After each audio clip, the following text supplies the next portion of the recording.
देश के अंदर हुए आतंकी हमलों को देखा होगा और ऑब्जर्व भी किया होगा कि एक प्लान्ड प्रकार का आतंकी हमला भारत के जम्मू कश्मीर के अंदर भी विशेष रूप से जम्मू क्षेत्र में हो रहा था। उन हमलों को जब देखा उसके बाद तमाम प्रकार के कयास लगने लगे कि पाकिस्तान ने अपनी तरफ से सेना के कुछ कमांडोज को अंदर भेजा है, वो इस तरह के हमले कर रहे हैं। हमलों में ऑब्जर्व हुआ कि हिंदुओं को और सैनिकों को टारगेट किया जा रहा है। उन हमलों के बाद में देश की सुरक्षा एजेंसी चेती, हमलों पर नियंत्रण स्थापित किया और ये सुर्खियां बड़ी सुर्खियां बनी थी। हमने आपको बताया था, खबरें मतलब अंतर्राष्ट्रीय बनी थी कि 9 हिंदूज पिलग्रिम किल्ड इन बस अटैक इन इंडिया जम्मू, इस प्रकार से चीजें लिख करके आ रही थी। अच्छा, ये सारी घटनाएं हमारे देश में हो रही थी। अब आज की जो सुर्खी हम डिस्कस कर रहे हैं वो ये है, कुछ पाकिस्तान में भी सेम वैसा ही हुआ है जो जम्मू में हुआ है। क्या हुआ है? पाकिस्तान के अंदर एक मेजर टेरर अटैक हुआ है। जब अटैक हुआ उस समय 23 लोगों के मारे जाने की खबर थी, लेकिन अब 100 से अधिक लोगों के मारे जाने की खबर है। और उसमें भी खबर यह है कि 24 घंटे के अंदर पाकिस्तान के बलूचिस्तान में, अगर मैप पर देखें तो बलूचिस्तान अफगानिस्तान और ईरान से एडजॉइनिंग जगह है, जहां पर ग्वादार नामक जगह है। याद रखिए इस ग्वादार को, क्योंकि यहीं से चाइना अपना सीपैक कॉरिडोर बनाकर ले जा रहा है भारत के हमारे कश्मीर वाले क्षेत्र से होकर के, पाक ऑक्यूपाइड कश्मीर से होकर के वो सीपैक निकालता है, ग्वादार से होकर के चलता है। अगर आपको ये फैक्ट ध्यान आ रहा हो, इस बलूचिस्तान के अंदर सुनने में है कि 24 घंटे के अंदर 12 जगह हमला हुआ। और इस हमले में भी जो बेला नामक जगह आप लिखी हुई देख रहे हैं, यहां पर एक आर्मी कैंप के ऊपर बलूचिस्तान लिबरेशन आर्मी के द्वारा पाकिस्तानी सेना के आर्मी कैंप पर 20 घंटे से अधिक अपना नियंत्रण रखा और 68 से अधिक पाकिस्तानी सैनिक मारे गए। सुर्खियां हैं कि कम से कम 100 से अधिक लोग मारे जा चुके हैं। चाइना की तरफ से इस हमले को कंडेम किया जा चुका है और पाकिस्तान का सपोर्ट किया जा चुका है। यहां पर ये जो हमले हुए, इन हमलों के पीछे बलूचिस्तान लिबरेशन आर्मी का नाम आता है और कहा जा रहा है कि उन्होंने ये हमले चाइना वालों को बलूचिस्तान से भगाने के लिए किए हैं, उन्हें यहां से निकालने के लिए किए हैं, लेकिन साथ ही साथ पाकिस्तान से वो अलग होना चाहते हैं, बलूचिस्तान को एक अलग देश बनाना चाहते हैं, इसलिए उनके द्वारा ये हमले किए गए हैं।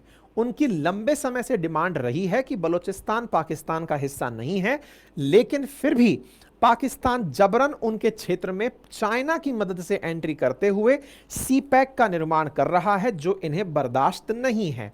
इसलिए इन्होंने बकायदा इस तरह के हमले किए। और एक बड़ा कॉमन जो रिजेंबलेंस मिला यहां की घटनाओं में, और वो ये था कि यहां पर बलोच मिलिट्री के द्वारा, मिलिटेंट्स के द्वारा पंजाबी ट्रैवलर्स को ढूंढ ढूंढ करके मारा गया। यानी कि बिल्कुल वैसा ही पहाड़ियों के बीच में बलोच लिबरेशन आर्मी के द्वारा इनके यहां आ रही ट्रैवलिंग की एजेंसी की जो बसेस थी, गाड़ियां थी, उन्हें रोका गया। रोक करके सवारियों के आईडी कार्ड चेक किए गए और आईडी कार्ड में जो लोग पाकिस्तान के पंजाब से बिलोंग करते थे उन्हें ढूंढ ढूंढ करके मारा गया। और ऐसा करके कम से कम 23 लोग किल किए गए।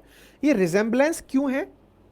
क्योंकि साहब इस इंडिया में जम्मू के अंदर हिंदू पिलग्रिम मारे गए थे तो वहां पंजाबियों को ढूंढकर मारा गया। यहां पर भी सेना को टारगेट किया जा रहा था तो वहां पर भी सेना को टारगेट किया गया। 68 से अधिक सेना के जवान मारने की बात बलोच लोगों ने की है। ऐसे में दोनों घटनाओं के बाद में तीसरा जो पॉइंट निकल कर आता है वो ये है कि क्या ये भारत ने करवा दिया क्या, कि ले भाई तूने हमारे यहां किया, तुझको क्या लग रहा था कि हम शांत हो गए, ले हमने भी करवा दिया। ऐसा मैं क्यों बोल रहा हूं?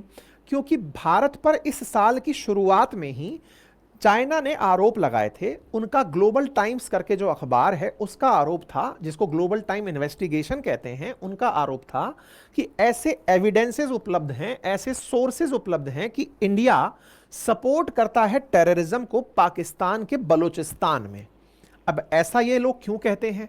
ऐसा इसलिए कहते हैं क्योंकि बलोच लोग सीपैक का विरोध करते हैं, चाइना पाकिस्तान इकोनॉमिक कॉरिडोर का, तो भारत भी विरोध करता है। भारत ने इसी कारण से चाइना का belt and road initiative join नहीं किया, क्योंकि भारत के उस हिस्से को जिसने पाकिस्तान ने कब्जा किया हुआ है, पाक ऑक्यूपाइड कश्मीर जिसे कहते हैं, उस हिस्से से होकर के इन्होंने बेल्ट एंड रोड निकाली।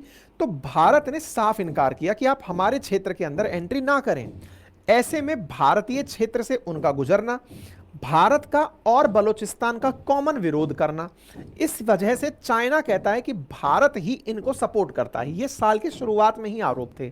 तो क्या ये मान लिया जाए कि ये भारत ने किया है? देखिए, ये A=B जैसे जियोपॉलिटिक्स चलती नहीं है। बहुत से लोगों का ये मानना है, इवन अगर आप विकिपीडिया पर जाकर तलाशें तो वहां पर भी जानकारी में यही लिखा आएगा, BLA को सपोर्ट करता है इंडिया। और बहुत से BLA के लोग भी भारत के समर्थन की मांग करते रहे हैं कि सर आप हमें